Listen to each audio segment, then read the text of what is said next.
Good evening. Welcome to Northbeat. I'm Megan Roberts.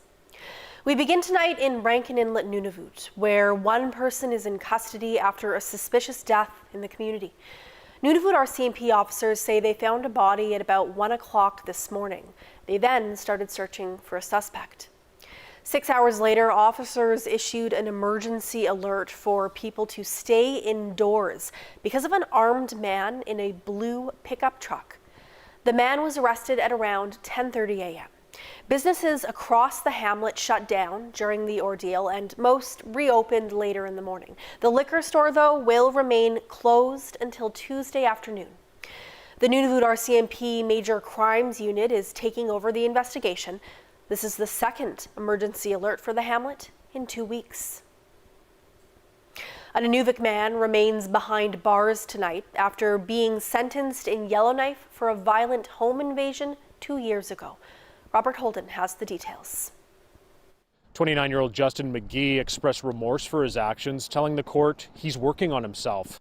The judge handed McGee a 3-year prison sentence, of which he'll serve just over 12 months, with credit for pre-sentence custody. In August 2022, McGee and his then-girlfriend invaded the home of an elderly couple in Inuvik, NWT. The court saw video of the incident, taken from a home security system. It shows McGee threatening the couple at knife point. The couple fought back, and both were injured during the incident. McGee originally wanted to access a safe, but made off with 3 cartons of cigarettes instead. The male victim, who has since passed, was known to McGee and had given him construction work in years prior. Defense argued McGee was on an alcohol and crack cocaine binge and has no memory of the incident. McGee has an extensive criminal record with 26 convictions. Along with prison, he'll be subject to a year's probation with a DNA order and will be banned from owning a firearm for 10 years.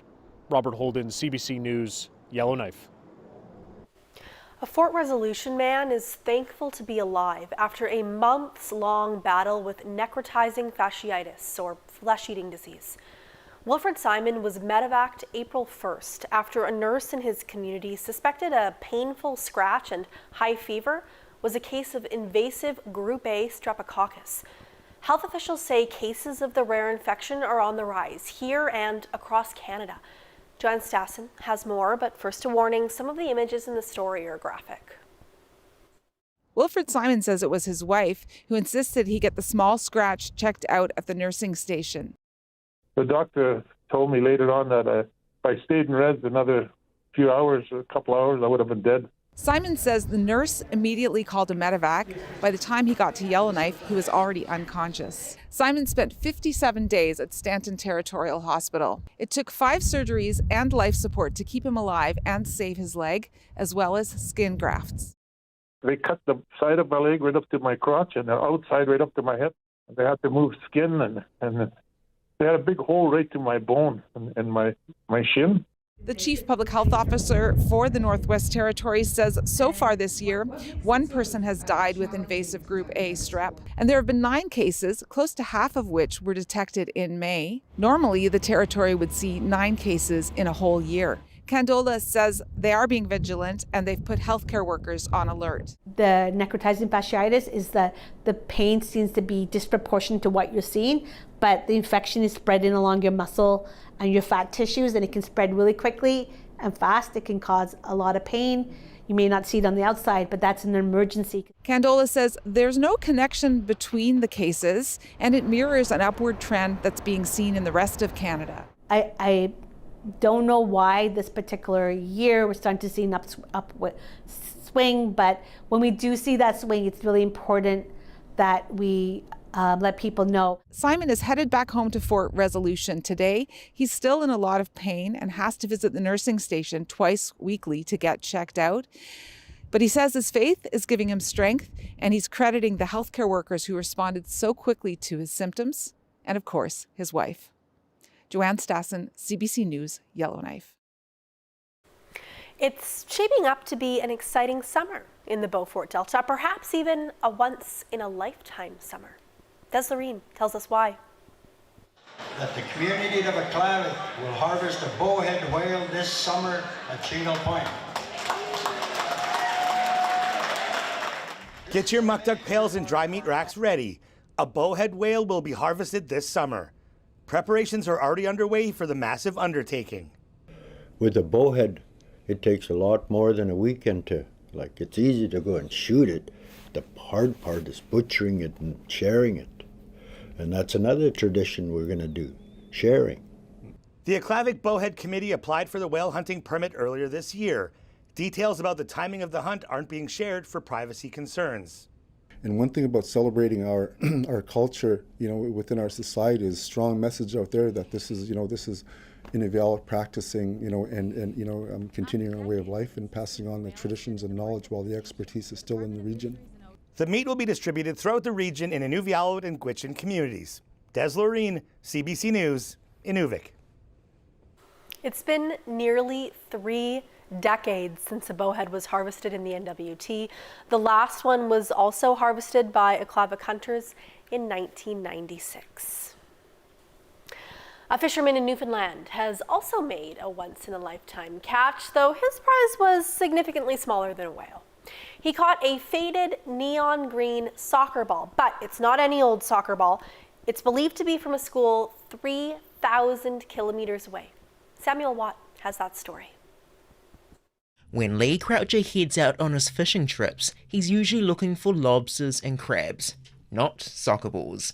But when he found one lying on the shores near Beaumont, Newfoundland, he thought it'd be good for his 2 young daughters to play with. So I decided to get out, got my uncle there to land me, and I got out and got the ball, and when I discovered the ball, there was a school's name on it. That school is Ulayuk Elementary in Pond Inlet. The current principal believes the ball first made it into the ocean nearly a decade ago. One of the students then decided to see, well, how far will this soccer ball go, and kicked it into the water. So you could imagine the surprise of seeing a Facebook post about how the ball drifted across Baffin Bay and the Labrador Sea to Newfoundland. I think I was most amazed of how far it had traveled and that the Sharpie was clear as day. Croucher says he's thinking about contacting the school about the ball, but as for returning it... I think I'm going to keep it. I think maybe the girls will keep it after, keep it in the family. But don't worry, the school's not short on balls.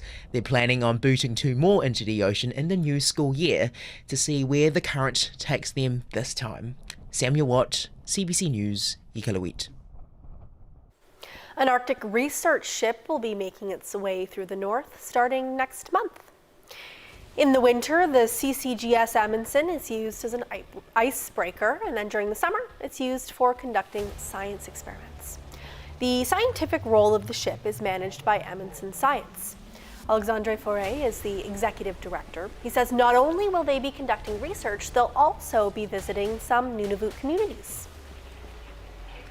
We try to do community visits as much as we can. It all depends on the logistics and the timing of the year. Sometimes there are less people in the communities because they go for fishing or hunting, so we try to align the community visits when there are more people in the area.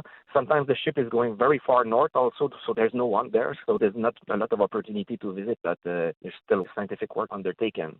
So next year we'll try to even increase more the community visits that we do, because we believe that it's really an important thing.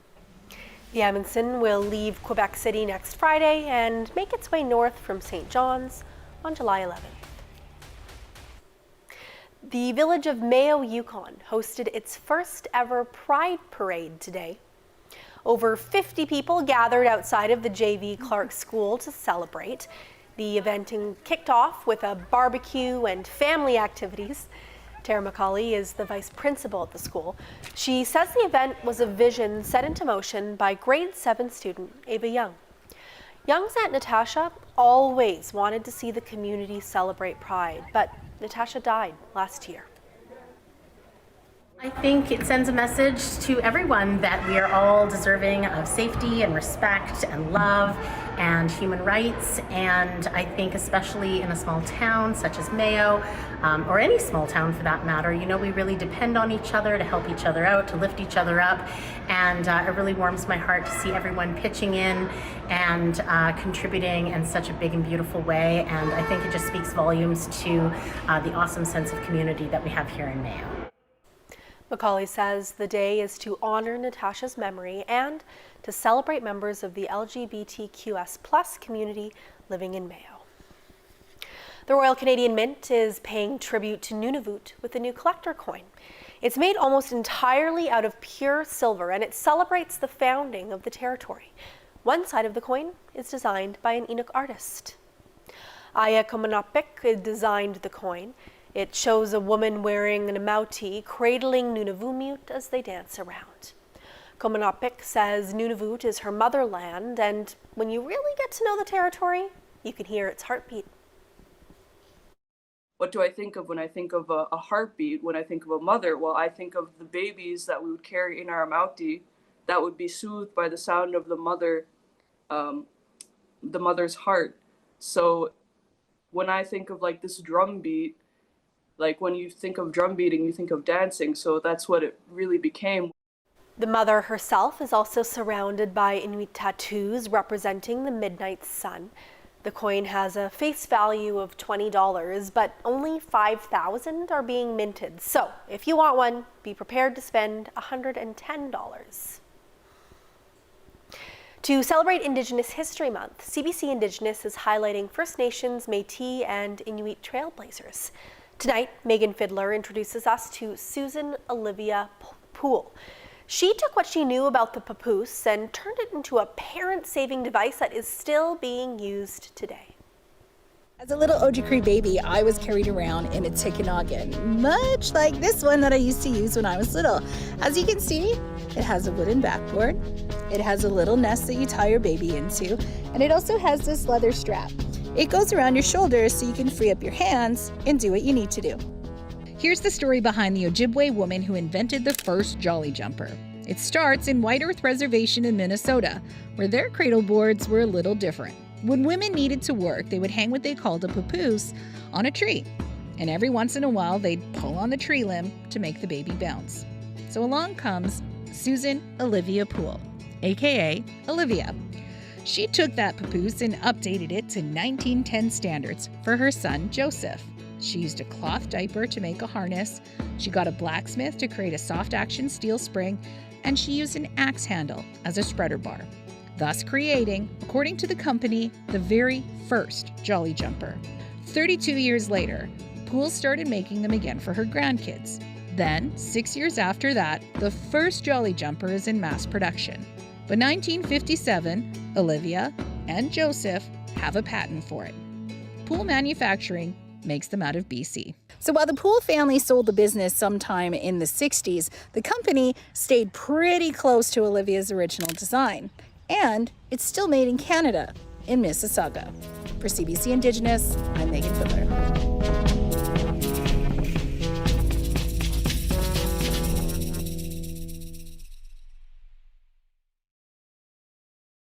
You promised me that you won't look back. There's gonna come a time you'll feel the darkness. You don't let them win. How does someone just disappear? How can I be in love with something that was never there? We are not a dying people. We are here and we are speaking. I had a vision that I one day would be free again. It is my right, it is my privilege, and it is my heritage.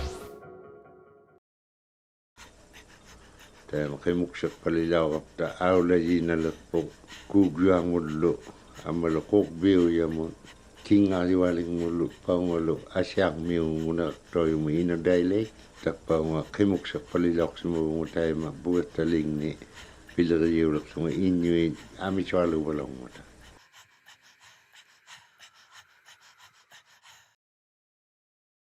When we see Team Canada on the world stage, we're witnessing pure greatness. What we don't see is their struggle.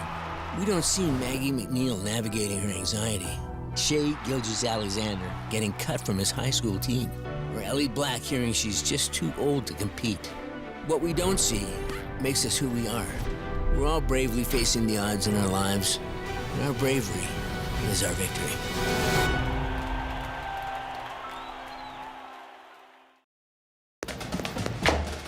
Who's this then? Inspector George Crabtree.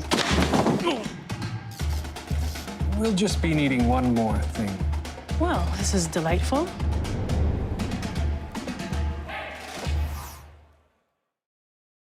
So, you want to watch CBC News Explore, a new kind of news channel. Here's how to find us. We're on the CBC News app, on CBC Gem, and on your smart TV. Stream anytime, it's always free. CBC News Explore.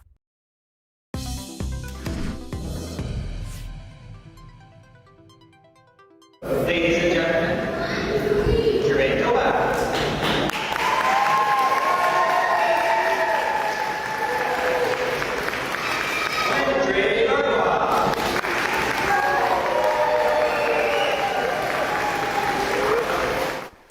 This is the graduation ceremony in Fort Good Hope, NWT. It happened just this afternoon. This, of course, is one of many graduation ceremonies happening across the territories right now as students step out of their high schools and into their futures. A huge congratulations to all of the graduates from across Nunavut, the Northwest Territories, and the Yukon. We also need to send a huge congratulations to all of the athletes in Hay River taking part in the track and field competition. That event wrapped up earlier today, and the CBC's Carla Ulrich was there. I started on Wednesday at 1 o'clock. I was out, we were doing, painting up some lines there, and I heard the first roar, and it felt so good. Day 3 went off with a bang, and not even the rain could dampen this parade. For organizer JJ Hurst, it was a full circle from when he used to do track and field as a student. And although he didn't set any high score records back then, he has nothing but great memories from that time. I remember this field was full of trees, and I remember in gym class we used to pick the rocks. That was gym class, and for it to come from that to where we are today is amazing. I was also involved as a coach and just love track, and I love this event we put on in Hay River. This year, students from Yellowknife set 2 new records. Fort Smith's Joseph Burr Tyrell Elementary won the most overall points and total school points. Hay River's Acole Boreal won most sportsmanlike, and Harry Camsell in Hay River and Acole St. Patrick High in Yellowknife won grand aggregate. But according to Hurst, it's less about the records and more about the friendships made along the way. I still have friends that I used to participate with and against, and here we are 30 years later, and they're still coming. They're bringing teams, their coaches, their parents, right? So it's just been an amazing event, and like I said, it's created friendships that last a lifetime. The event closed with the popular corporate sponsor relay, which did not disappoint. Event sponsors dressed up and took to the track for a 4x100 meter relay.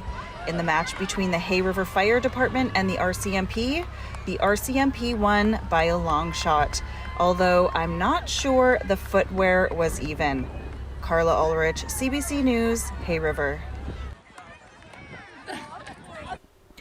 The creators of the Arctic comedy show North of North are reflecting on the 5 years they've spent working on the production. The upcoming TV series is wrapping up its filming in Iqaluit, and here again with that story is Samuel Watt. The weather for the final week of filming, gloomy and overcast. Quite fitting for how the show's creators are feeling. We've compared ourselves to old batteries for a little while. Like, we can't quite keep a charge anymore. We're so tired. Nunavut filmmakers Alethea Arknakuk-Baril and Stacey Agluck McDonald are known for tackling tough topics in their work, but for this production, they wanted to show there can be warmth in the Arctic too. To feel seen and excited and to have a good laugh and to feel pleasure in seeing our community enjoy themselves and tell joyful stories. North of North follows a young Inuk woman's journey to forge her own path in a tiny Arctic community of Ice Cove, which is full of gossip. The filmmakers draw on their own experiences from life in their hometowns of Iqaluit and Kugluktuk and across Inuit Nunanut. Everything in the show is from our lives or our friends or our family. They've brought in friends from abroad too, like actor Mary Lynn Ricecup, who plays a white woman married to an Inuk man.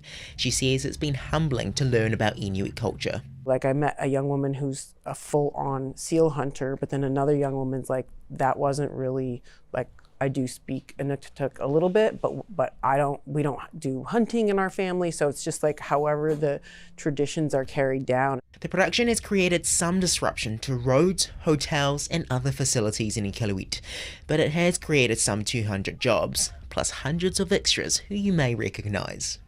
Our They're watching it friends, from here. our Yeah. enemies, Yeah. our frenemies. Everybody's in the show.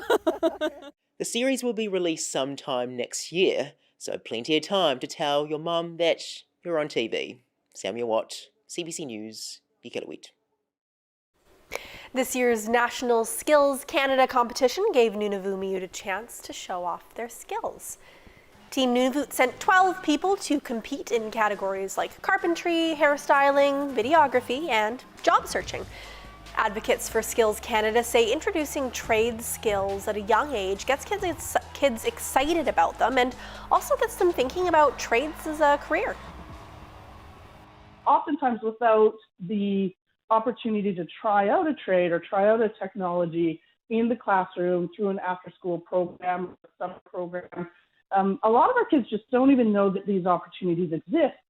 And we know that across Canada and even throughout all of our territories, there is a skills shortage. As more and more people move into retirement, and we saw it coming out of COVID, there's just not enough people to do these really important jobs.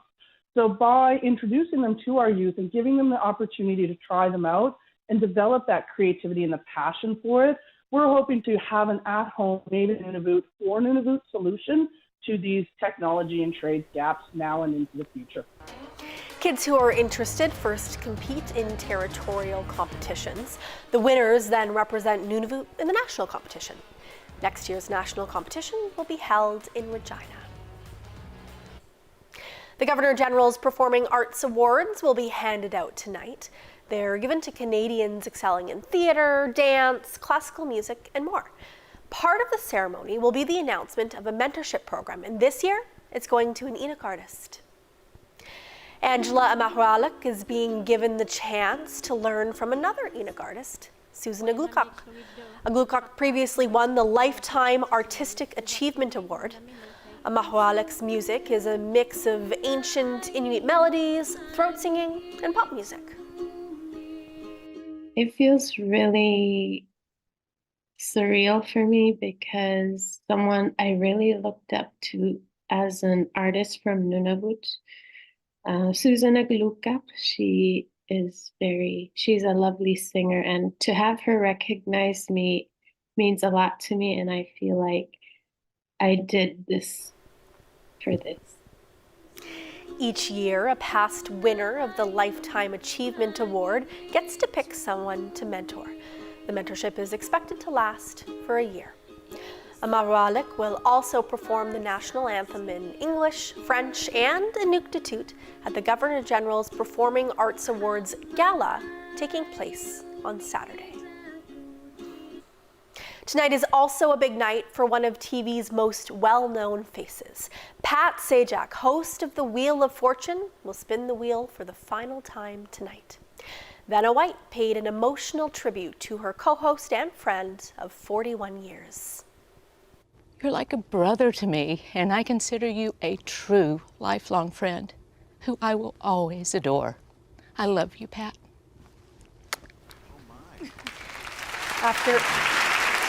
After 8,000 episodes and countless spins of the wheel, Pat Sajak is packing it in as the renowned host of the iconic game show. He thanked viewers for allowing him into their homes night after night and year after year. Sajak announced his pending retirement last year, and Ryan Seacrest is set to succeed him. Vanna White will stay on as co-host until at least 2026.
And before we go, we couldn't resist showing you this. Giant pandas dining out on some tasty treats to kick off the annual Dragon Boat Festival at a zoo in southern China. The pandas were served traditional foods like rice dumplings on a dragon boat-shaped plate made of bamboo with added carrots and fruits. Local school children pitched in to help prepare the popular dish. The zoo is home to the world's only triplet set of giant pandas who, from the look of things, are enjoying every bite. And that is Northbeat for tonight. For news anytime, go to cbc.ca/north. We leave you with a look at what's been happening in Juneau, Alaska.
Are you ready to be entertained? Stand-up comedy, best comedians from across the globe. Oh, great. An incredible lineup. Canada. Are you ready?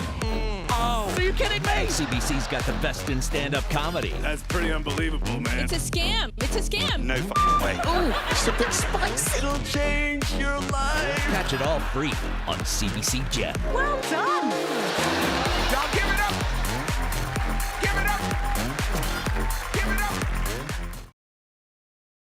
What happens when we transform the country into one massive obstacle course? 20 total strangers are about to find out. Okay, game on. Relationships will be forged and crushed I want to rip their heads off. in an all-out battle for glory. Oh my God. I'm glad that there's cameras around. Yeah, me too. Do it in. Replay. Only one thing's for sure. They are not ready for what's coming. Let's go, baby!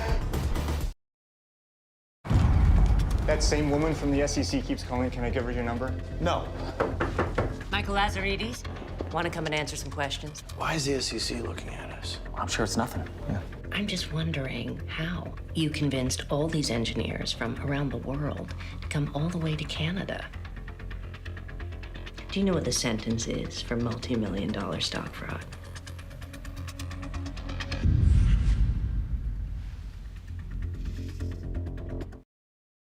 I did not know what my future would look like. The industry wasn't set up for me to thrive in. I didn't realize how formative 25 to 30 would be. I was so excited when they said I got to do an interview with you. Q with Tom Power. Available now on CBC Listen or wherever you get your podcasts. You promised me that you won't look back.